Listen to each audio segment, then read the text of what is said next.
Now then, let us move right along. We welcome our third speaker, from Daien Zenji Temple in Fukui Prefecture of the Rinzai School, Myoshinji Branch, Mr. Genpo Takahashi. We have received a comment from Mr. Takahashi. I am truly grateful for this precious connection. Through this Dharma talk, I hope people will encounter the realizations and inner treasures that already exist within them. As one such meaningful connection, I wish to engage with this moment sincerely.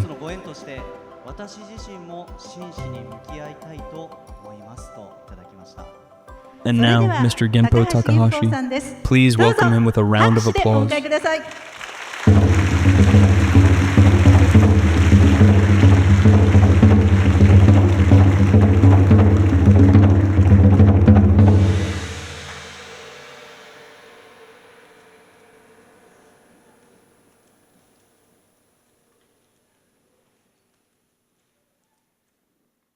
Meeting one another, connecting with one another, finding harmony with one another, in time trusting one another, and ultimately living lives supported by gratitude.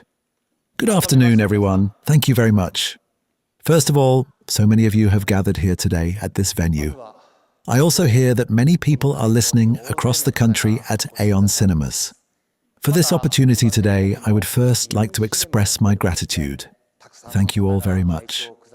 My name is Genpo Takahashi of Daien Zenji Temple of the Rinzai School, Myoshinji Branch, located in Fukui City, Fukui Prefecture. Today, I would like to speak on the theme, Living in Heart Time, and I appreciate your kind attention. Now, as this is the H1 Dharma Talk Grand Prix, there are many venerable monks here from various Buddhist schools. Among those of you attending, which Buddhist school does your family temple belong to?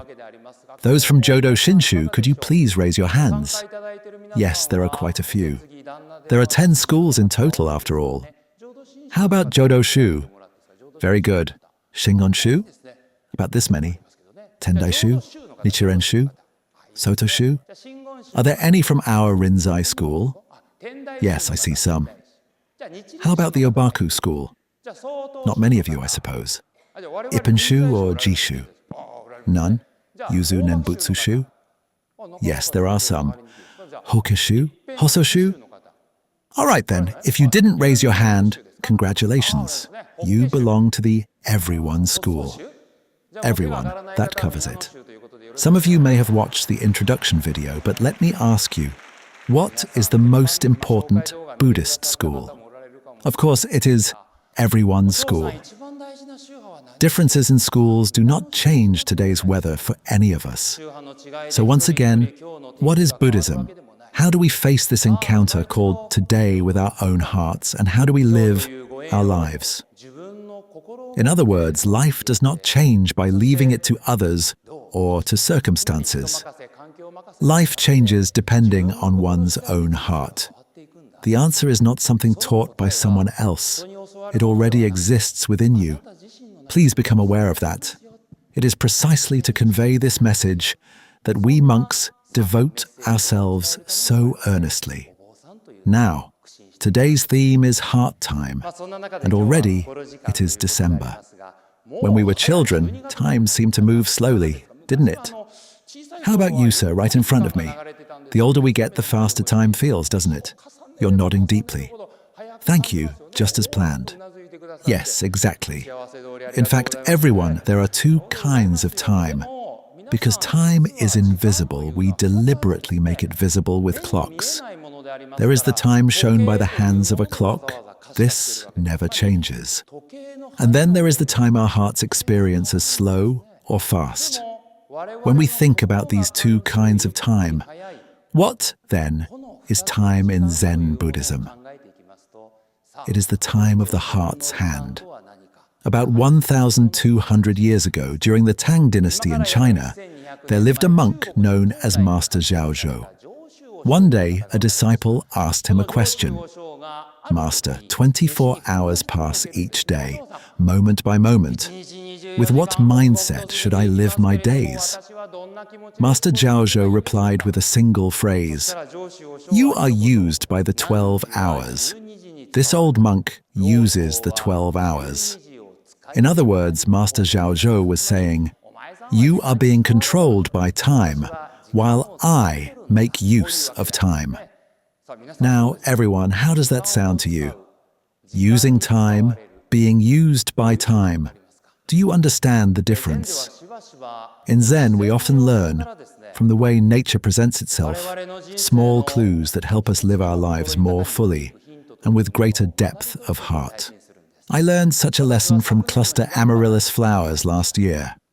Due to unusual weather, the cluster amaryllis in our temple grounds, which normally bloom in mid-September, bloomed a full month late. They bloomed in early October. Do you remember that? The flowers bloomed late. And what do we call them? Out-of-season cluster amaryllis. We said they were late, and that perhaps because of the weather, they were smaller than usual. But tell me, have you ever seen a cluster amaryllis blooming with those thoughts?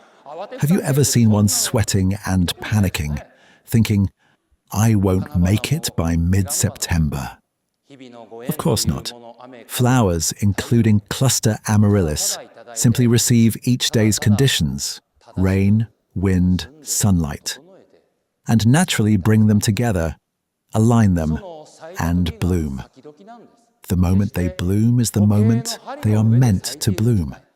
They are not blooming according to the hands of a clock.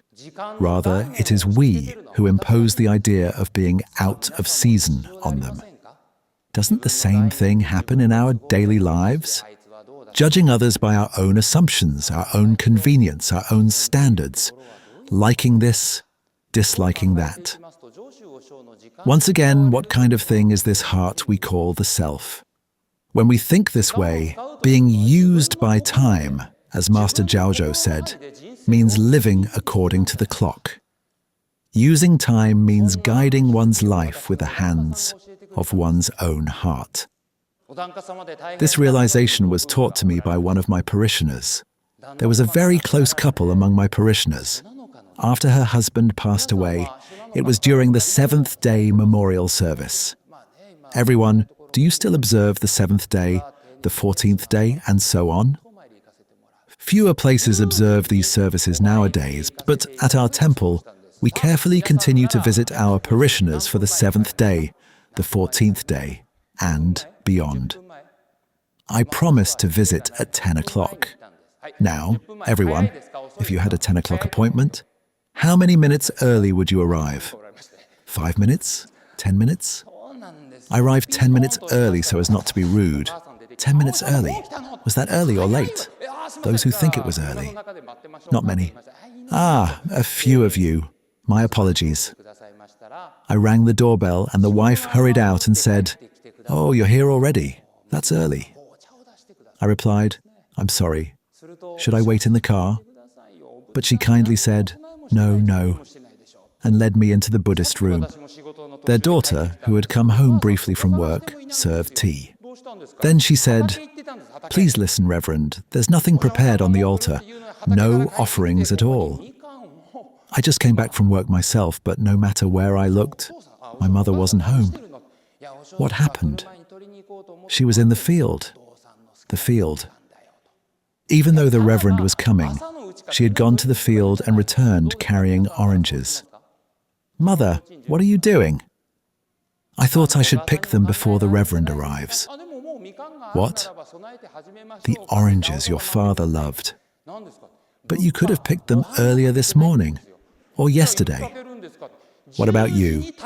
Would you have prepared the day before, but perhaps the mother had her own reasons?" "Well then, since the oranges are here, shall we begin?" I said. "Oh, wait, Reverend," she replied. "What is it?" "The rice isn't cooked yet." "When will it be ready?" "It's set to finish at 10 o'clock. "Well then, let's wait." Today's rice cookers are remarkable. They beep to let you know the rice is done. Then the mother, looking hurried, said, all right, and went to the kitchen. You can imagine it, can't you? Only the sounds of her preparing things filling the room until she returned. On the tray were freshly cooked rice, steam rising, brightly colored oranges, and side dishes her husband had loved. She carried it carefully, the tray softly clattering. She murmured, "Sorry, Reverend. But you see, because it's my beloved husband's seventh-day memorial, I wanted to offer freshly picked oranges and freshly cooked rice." I was deeply moved. I thought, was I the only one living by the clock and not by the heart? I was thinking, we had a 10 o'clock appointment. If the oranges were ready, we could begin. But the mother was different. While praying, remembering, and reflecting on so many moments with her beloved husband, she was likely cooking the rice, preparing the oranges, and arranging the offerings. She was living a time of memorial that could not be measured by the hands of a clock, but only by the heart of prayer. I had believed that I was always chanting the sutras with full sincerity, but in the end, it was only what I believed. At that moment, the hand of my heart clicked into motion. Everyone, as you can see, there are many answers found in Buddhism in the small moments of our everyday lives. The hands of a clock cannot be turned back, but the hand of your heart at this very moment can begin to move any time, anywhere, entirely depending on you. Thank you very much for your kind attention.